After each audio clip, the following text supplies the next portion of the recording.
عزیزان گرامی، حقیقت میں روزے کا سب سے بڑا فلسفہ روحانی و معنوی اثر ہے۔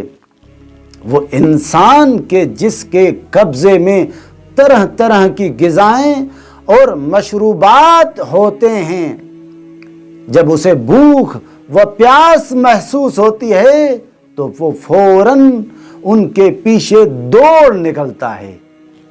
لیکن یہی روزہ وقتی پابندی کے ذریعے انسان میں قوت مدافعت اور قوت ارادی پیدا کرتا ہے، اور اس انسان کو سخت سے سخت حوادث کے مقابلے میں طاقتور بخشتا ہے۔